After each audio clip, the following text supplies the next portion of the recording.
رسول اللہ صلی اللہ علیہ وآلہ وسلم کا ہجرت مدینہ کے بعد ذریعہ معاش کیا تھا؟ بیت المال سے ہی تھا، ظاہر ہے نبی علیہ السلام جو کہ وقف ہو گئے تھے تو خمس اللہ تعالیٰ نے مقرر کر دیا تھا۔ بیت المال میں جو مال غنیمت ہے اس کا 5واں حصہ وہ بنو ہاشم کو قیامت تک ملتا رہے گا، کیونکہ بنو ہاشم کے لیے زکوٰۃ نہیں ہے۔ یہ حقیقت بات ہے کہ جو بندہ دین کے لیے وقف ہوگا تو اس کو پھر ذریعہ معاش جو ہے وہ اس طریقے سے کمانے کی ضرورت نہیں ہے اگر وہ فل ٹائم وقف ہے، جس طرح کے خلفائے راشدین بھی تھے۔ اور بخاری میں تو باقاعدہ موجود ہے، حضرت ابوبکر نے کہا جب وہ خلیفہ بنائے گئے کہ تمہیں پتہ ہے میرا کاروبار اچھا چل رہا تھا، لیکن خلیفہ بنانے کے بعد اگر میں خلافت کی ذمہ داریاں پوری کروں گا تو اپنے بال بچوں کو کہاں سے کھلاؤں گا؟ وہ تو عبد القادر جیلانی مسلح اٹھا کے سونا نکال سکتے ہیں انورٹڈ کاماز میں، اور جو امت کہ واقعتاً سب سے بڑے اولیاء میں آتے ہیں ابوبکر، عمر، عثمان و علی، وہ تو ایسا نہیں کر سکتے تھے رضی اللہ عنہم اجمعین وعلیہم السلام اجمعین۔ تو پھر بخاری میں آتا ہے صحابہ کرام نے مشورہ کر کے ان کے لیے وظیفہ مقرر کیا، اور بخاری کے الفاظ اتنے خطرناک ہیں ان کے لیے آنکھیں کھولنے کے لیے، ہمارے لیے تو بڑے زبردست ہیں، کہ ابوبکر رضی اللہ تعالیٰ عنہ اور ان کے گھر والوں کا خرچہ مسلمان اٹھائیں گے، اس کے بدلے میں وہ خلافت کے امور چلائیں گے۔ یعنی مسلمان عوام وہ سیدنا ابوبکر اور ان کے گھر والوں کا خرچہ اٹھائیں گے اور اس کے بدلے میں وہ خلافت کے امور پورے کریں گے۔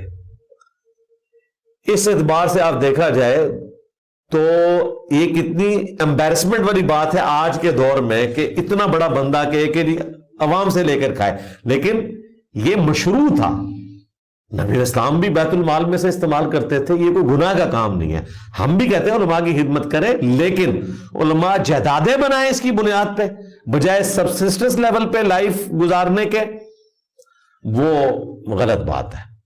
جائیدادیں بنانی ہے تو اس پروفیشن کو چھوڑ کے اپنا کاروبار کریں یا پیرلل میں اپنا کاروبار کریں، جس طرح یورپ امریکہ میں کئی خطباء ہیں، ائمہ مساجد ہیں جو جابز بھی کرتے ہیں، پی ایچ ڈی لیول کے لوگ موجود ہیں، نوکریاں کرتے ہیں اور فی سبیل اللہ نماز پڑھاتے ہیں، یا تو پھر وہ والا معاملہ ہو۔ لیکن اگر کوئی شخص فل ٹائم وقف ہوا ہے تو پھر مسلم عوام کا کام ہے کہ ان کا خرچہ اٹھائیں۔ انسان کی قبر میں اور روز محشر کس زبان میں حساب ہوگا؟ میرے بھائی کس زبان میں ہوگا یہ امپورٹنٹ نہیں ہے، اصل چیز امپورٹنٹ یہ ہے کہ آپ نے آخرت کی تیاری کیا کی ہے اور سوالات کون سے ہونے ہیں۔ اگر آپ کو وہ زبان آتی بھی ہو، سوالات کے جوابات بھی آتے ہوں اور کرتوت آپ کے ایسے نہ ہوں کہ وہ جواب آپ کے منہ سے نکل سکیں، تو بھئی آپ جواب نہیں دے سکیں گے۔ مجھے بتائیں یہ سوالات کے جوابات تو ابو جہل کو بھی آتے ہیں، اس کو تو عربی بھی آتی ہے، لیکن اس کا ایمان نہیں ہے، تو کیا وہ جواب دے کے کہے گا چلو جی منہ میں کام ٹپا لینا؟ اس کی تو ڈائریکٹ ٹسل رہی ہے صحابہ کرام کے ساتھ۔ اس سے زیادہ کون بہتر جانتا ہے کہ جب وہ قبر میں جائے اور واقعتاً نبی السلام کی بات صحیح نکل آئی ہے تو پھر آپ کہہ سکتے ہیں کہ ہاں جی بالکل، منتے فرشتے بھی جانتے ہیں کہ میں کتنا تنگ کیتا ہے صحابہ کرام نو، اہل بیت نو، تو بالکل نبی علیہ السلام واقعی اللہ دے پیغمبر سن۔ بھائی اس کو عربی بھی آتی ہے، اسے یہ بھی پتا تھا کہ پیغمبر تھے، ایمان نہیں لایا، قبر میں وہ اناؤنسمنٹ کر دینا تو زبان ہی نہیں چل سکے گی۔ قرآن میں تو ہے کہ جب اللہ تعالیٰ کی ساکھ کھولی جائے گی جیسا کہ اس کی شان کے لائق ہے تو سب کے سب لوگ سجدے میں گر پڑیں گے، لیکن جو لوگ دنیا میں سجدہ کرنے والے نہیں تھے ان کی کمر تختہ بن جائے گی، وہ نہیں اس وقت سجدہ کر سکیں گے، چاہیں گے بھی تو نہیں کر سکیں گے۔ تو زبان سے کوئی فرق نہیں پڑتا، آپ بے فکر رہیں، جس زبان میں بھی ہوا، عربی میں ہوا، انگریزی میں ہوا، پشتو میں ہوا، وہ خود بخود آپ کو آ جائے گی اگر آپ کی نماز درست ہے۔ اس ٹینشن میں آپ نہ پڑیں۔ ویسے ہم اجتہاداً کہتے ہیں کہ عربی زبان ہوگی اہل جنت کی بھی، قبر میں بھی، اور وہ زبان آپ کو سیکھنی نہیں پڑے گی، وہ خود بخود ہی آ جائے گی انشاءاللہ تعالی، بے فکر ہیں آپ۔ کیا نبی علیہ السلام بنی اسرائیل میں سے تھے؟ کیونکہ حضرت عیسیٰ علیہ السلام نے احمد نام کے نبی کی بشارت بنی اسرائیل کو سنائی تھی، نہ کہ بنو اسماعیل کو۔ بھائی بنی اسرائیل کو حضرت عیسیٰ علیہ السلام نے یہ نہیں کہا تھا کہ وہ پیغمبر ہوں گے تم میں سے، یہ تو نہیں کہا تھا۔ کہا تھا میں اپنے بعد ایک نبی کی بشارت دیتا ہوں جن کا نام احمد ہوگا۔ کیونکہ سورہ آل عمران میں واضح موجود ہے کہ اللہ تعالیٰ نے تمام انبیاء سے یہ عہد لیا تھا کہ جب میں تمہیں رسالت دے کر بھیجوں اور تمہاری موجودگی میں کوئی اور پیغمبر آ جائے تم نے اس کی تصدیق کرنی ہے. یہ جنرل ہے آیت. نبی علیہ السلام کے کیس میں تو ہے ہی ہے، بلکہ آپ علیہ السلام کے کیس میں تو بڑی ایگزیکیوشن ہوئی ہے. صحیح مسلم میں 431 نمبر حدیث ہے کہ شب معراج نبی علیہ السلام کو بیت المقدس میں بلایا اللہ تعالیٰ نے اور تمام انبیاء کو وہاں جمع کیا جیسا کہ ان کی شان کے لائق ہے.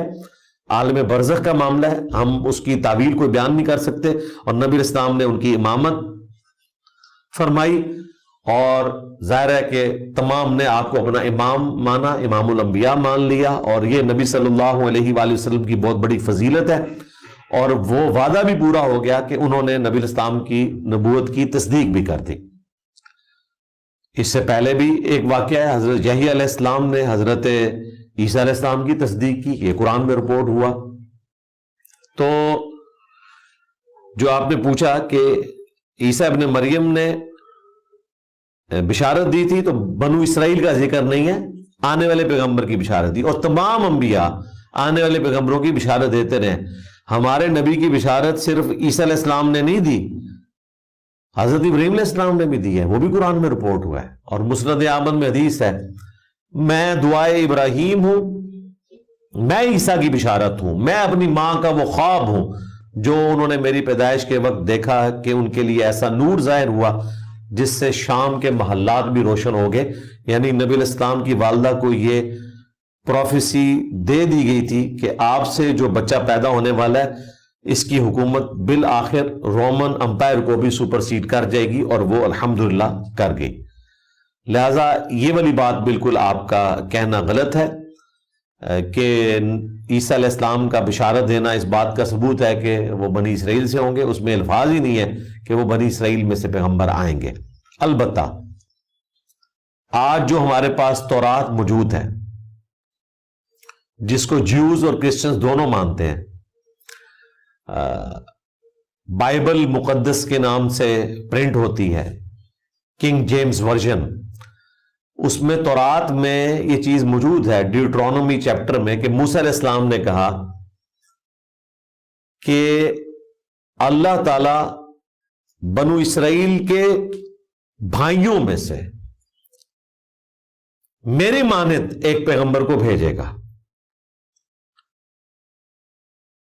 اور یہ بشارت نبی علیہ السلام کے علاوہ کسی اور پیغمبر کے اوپر پوری نہیں اترتی. یہ نہیں کہا کہ بنی اسرائیل میں سے بھیجے گا. اگلی الہامی کتابیں ہمارے پاس اس حوالے سے محفوظ ہیں کہ ان کی جو باتیں قرآن و سنت کے خلاف ہیں وہ ہم ایکسیپٹ نہیں کریں گے، لیکن جو قرآن و سنت کے خلاف نہیں ہیں بلکہ میچ کھاتی ہیں بلکہ تشریح کرتی ہیں وہ ہم کوٹ کریں گے.